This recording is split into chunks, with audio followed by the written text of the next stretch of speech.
So good evening, everyone, and welcome. You are all very welcome indeed here tonight for episode 4 of my new online series, Whiskey on a Sunday.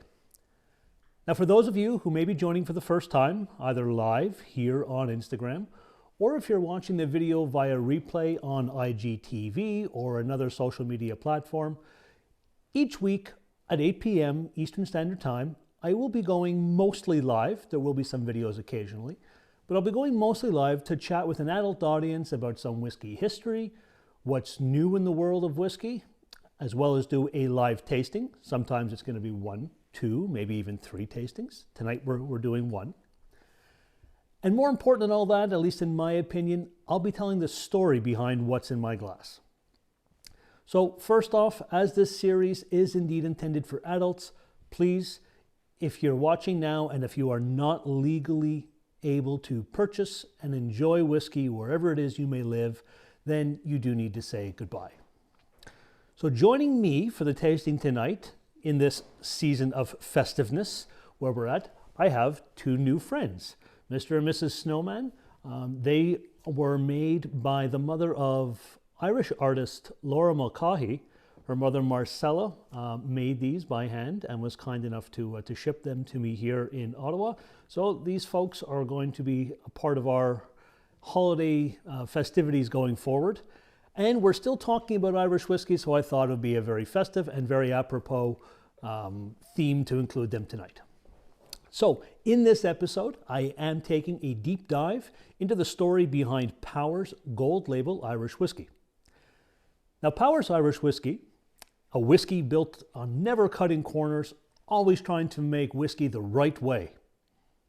And if that sounds like a tagline or an advertisement, well, it kind of is. That comes directly from their website. In my opinion, that's quite the statement. But, marketing aside, there may indeed be some truth in what they're talking about. You see, Powers, and this may come as a surprise, Powers is the #1 selling whiskey brand domestically in Ireland. That's right, folks. Not Jameson, not Bushmills. Each in their own right are 2 Irish whiskies with deep, stories and histories. But nope, seems the Irish themselves lean towards Powers Irish whiskey more so than any other Irish whiskey on the island.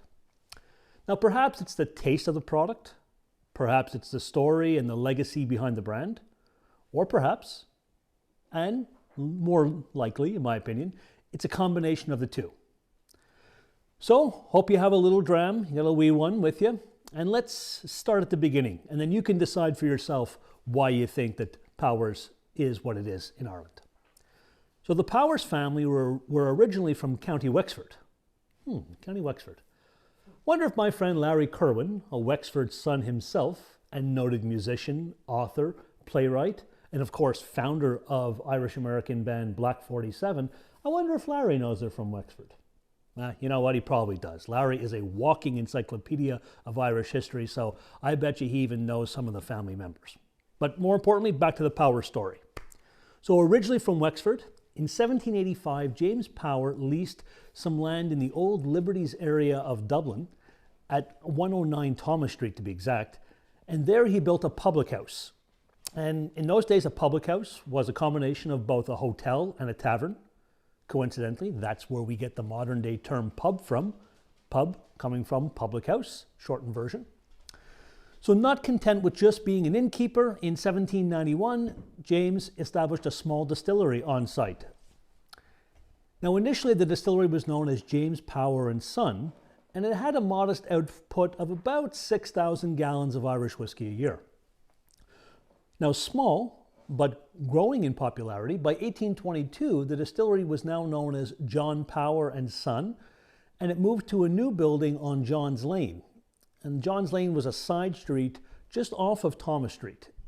And the reason I mention that is some of you may have seen the John's Lane release from Powers Whiskey. This is the tie-in to that, and hopefully in a later episode we can talk more about that. So, new building in 1822, and then in 1823 the UK created a new law known as the Excise Act. And that Excise Act allowed for whiskey to be legally produced by anyone who paid a £10 license fee, as well as a set fee per gallon of whiskey produced. You may be wondering, why is that important? Well, this new act essentially snuffed out illicit distilling and allowed legitimate businesses to thrive. And boy, Powers did exactly just that. By 1827, they were producing 160,000 gallons of Irish whiskey per year, and by 1833, they were producing 300,000 gallons. Quite the feat, in my opinion, growing in just over 40 years from a humble 6,000 gallons to 300,000. And folks, demand kept growing. In 1871, the distillery was expanded again, and that allowed them to produce 700,000 gallons of whiskey. That then became 900,000 gallons by the 1800s. At this point, the distillery grounds covered over 6 acres of land in Dublin and was employing over 300 people. Now, alongside expanding the physical distillery and increasing output by leaps and bounds, Powers were also innovators and trendsetters. Let's start with their label itself and their creative marketing approach that they took. In the 1800s, literacy rates in Ireland were extremely low. And I said literacy, not illiteracy, so most of the population could not read or write.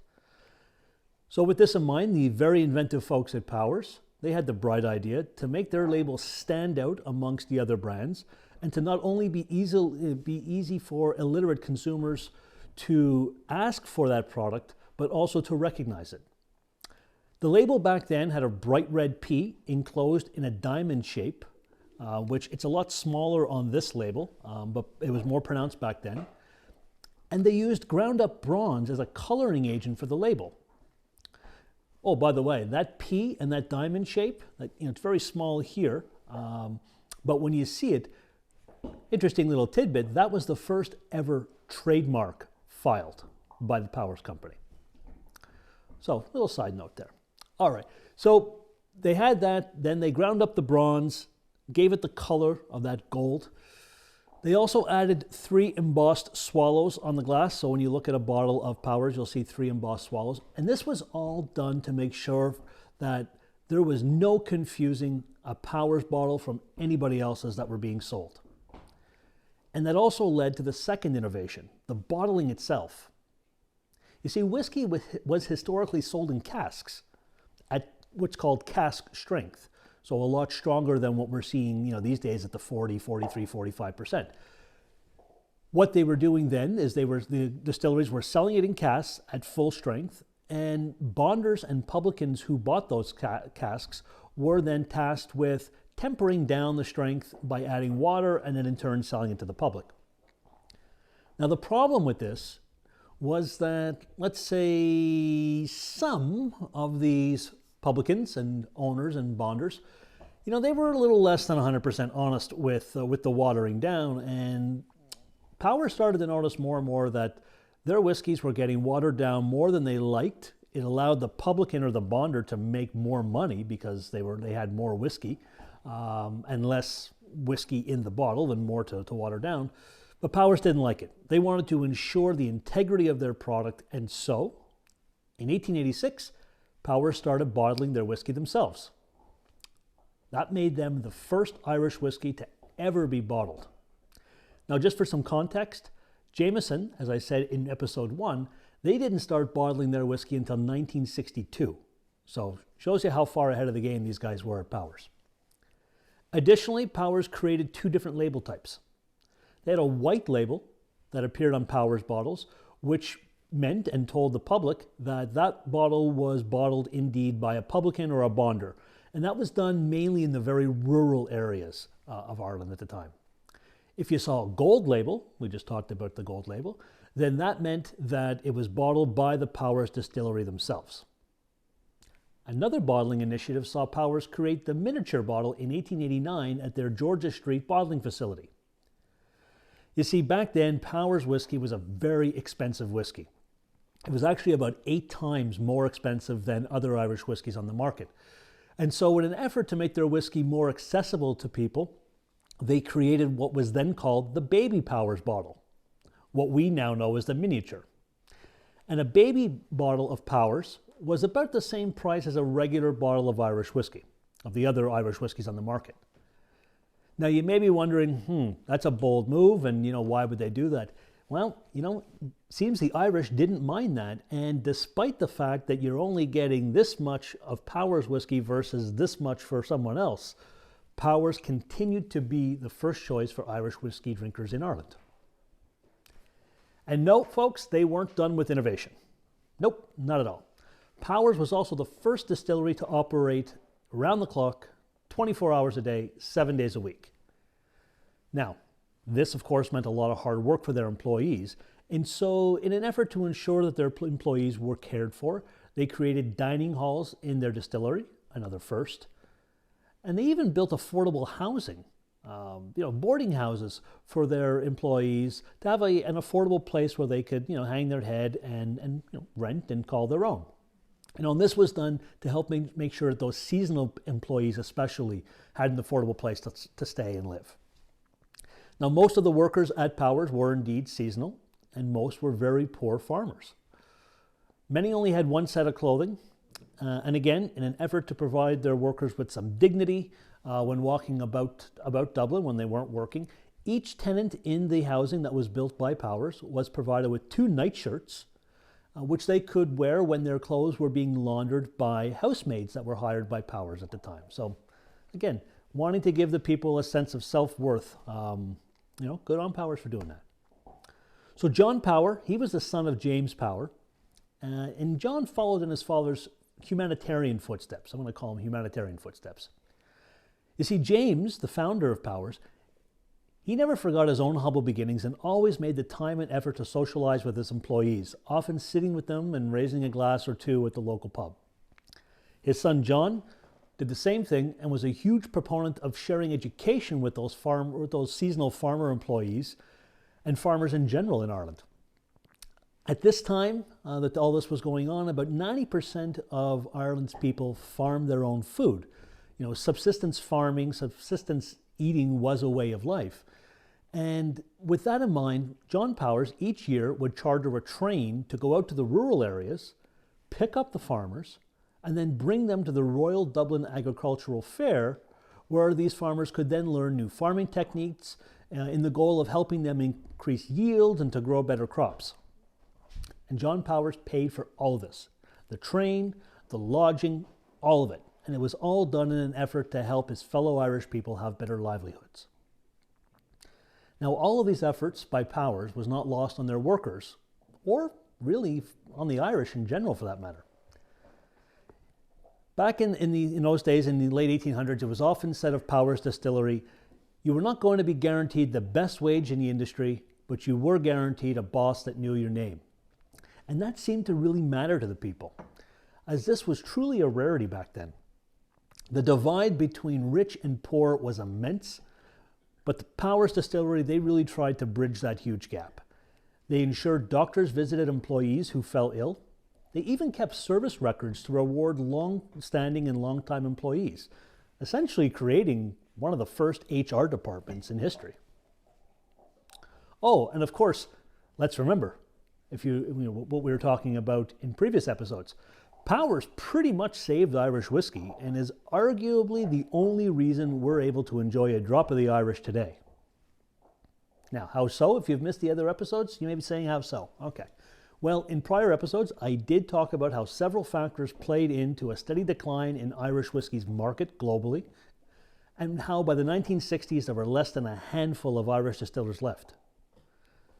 Now, at that time, ownership of the Powers Distillery remained in the family, but with the market for Irish whiskey continuing to decline and erode, Frank O'Reilly, who was chairman of Powers in the 1960s, was also a direct descendant of James Powers himself.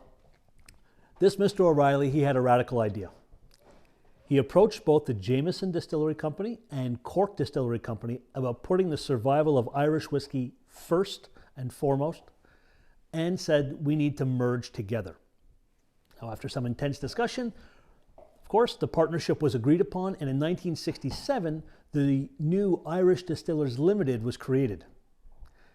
Now, this merging act not only preserved what was left of Irish whiskey distillation, but also allowed for the current rebirth that we're now seeing of Irish whiskey. Okay, so it seems that there was a lot of reasons for the Irish to be partial to Powers whiskey, both then and seemingly now. But what about the actual whiskey itself? Well, one unique feature about Powers whiskey is that it's cut from the heart of the distillate, as they say. Let me try and simplify that a little bit. In distillation, there's essentially three parts of what gets transformed from vapor. So you take whatever your mash is, your grain in your water, you make that kind of beer, you boil it, and then the vapor that comes off, there's kind of three parts to it. Each part has a name. The head is the first portion to become liquid. Then the middle part is called the heart. And then the last bit that turns from vapor to liquid is called the tail. Now the heart, or like I said, that middle part, that's considered to be the most pure and essentially the best part.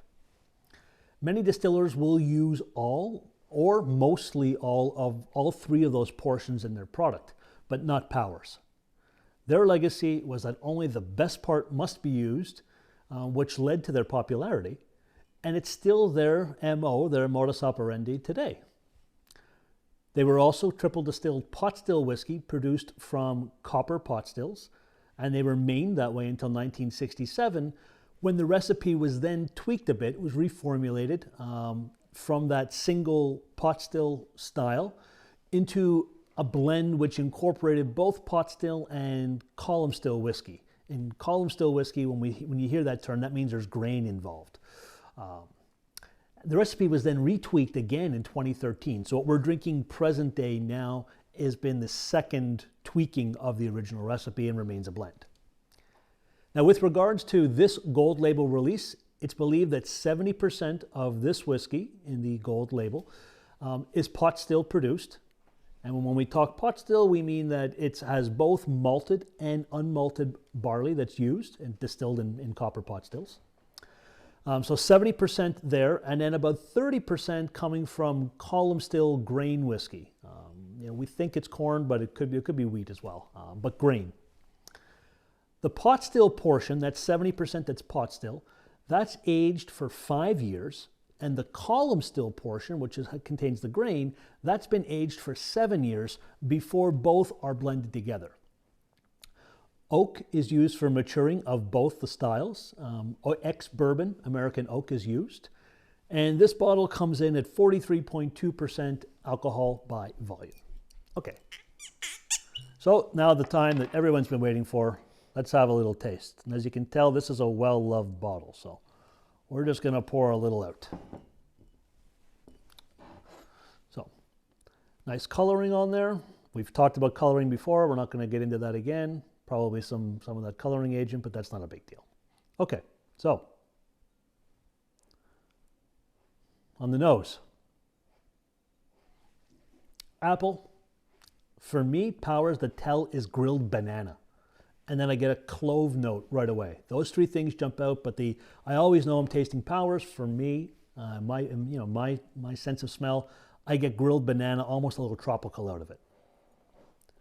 Then I get some pear, I get lemon, I get white peach, honey, definitely some honey notes in here, and a little touch of floral, maybe bordering on herbaceous or herbal. Get hazelnut nuttiness. Then I get into some spices like nutmeg, cinnamon, white pepper, some oak char, and just light whiffs of white chocolate. And it's all very, very well balanced. Okay, now the real fun time, little taste.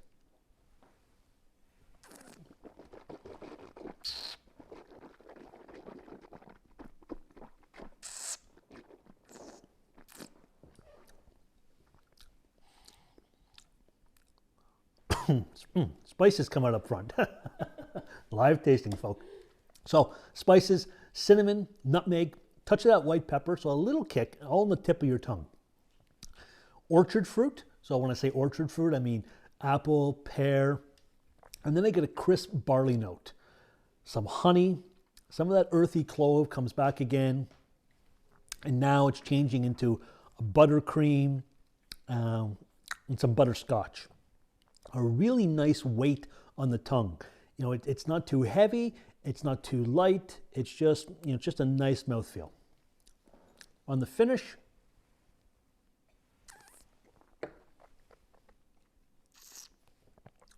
warm spice, toasted oak. As it goes through the mouth, getting almost a little hint of mint and some barley cereal. Really, it's quite nice. It's quite lovely. Very easy to drink. You know, I like this straight up, neat, just like this, as you've seen in other videos. So no ice, no water, none of that jazz for me. I prefer it as a sipper. So do a lot of the Irish themselves. The Irish also love it as a hot toddy, or as it's properly known in Ireland, a hot Irish.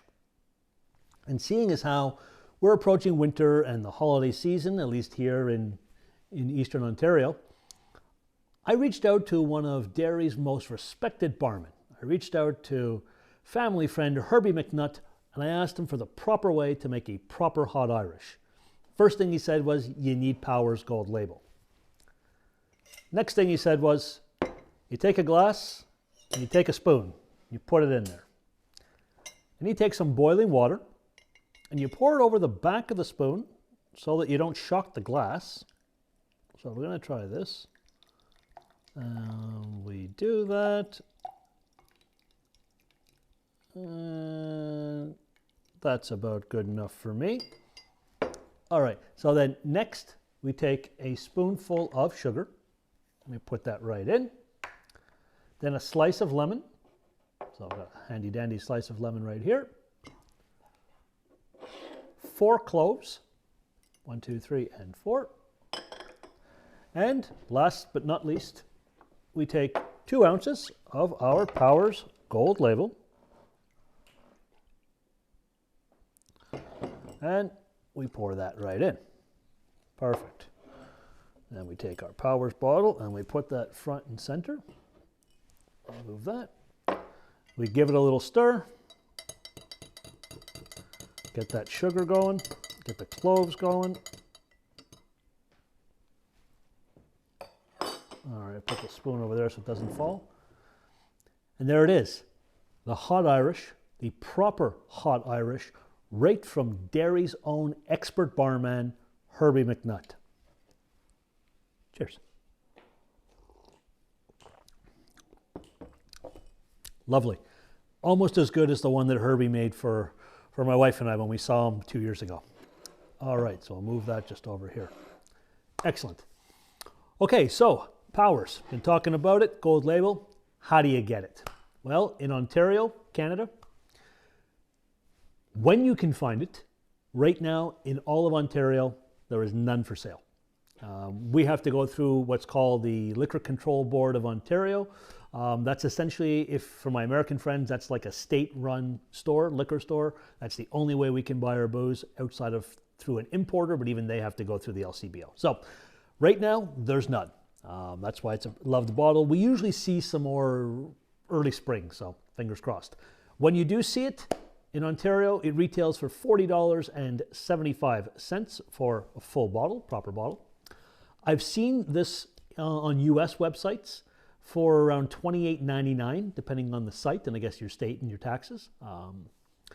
You know, considered by a lot of people to be an entry-level Irish whiskey, and it's essentially priced that way. I believe it's a lot more though. I actually believe it's much, much more. And I think it has a lot more to offer than similar so-called entry-level whiskeys. But again, tasting is always subjective. I've said that in all the videos, and we'll continue to do that. So that's just what I think. You know, you have to make your own decisions. If you are unfamiliar with Powers, I would encourage you to try a dram if when you find yourself in a pub or a bar, or when we're all allowed to do this again, go to someone's house, so that you can, you know, take a little taste, form your own opinion. I find that that's a much more economical way to try it rather than buying a full bottle. I can't see how people wouldn't like it, but again, everyone's got their own taste buds. Okay, so folks, there you have it. The story and tasting behind Power's gold label Irish whiskey. Many, many reasons to see how and why the Irish as a people have clung to this brand as their favorite Irish whiskey for years and years, and will likely continue to do so. And folks, don't forget, next time you come across one of those mini bottles on a plane or as a value add to another bottle or however you come across it, now you know how it all started and you know who to thank. Speaking of thanks, thank you to everyone tuning in live or watching this video on replay.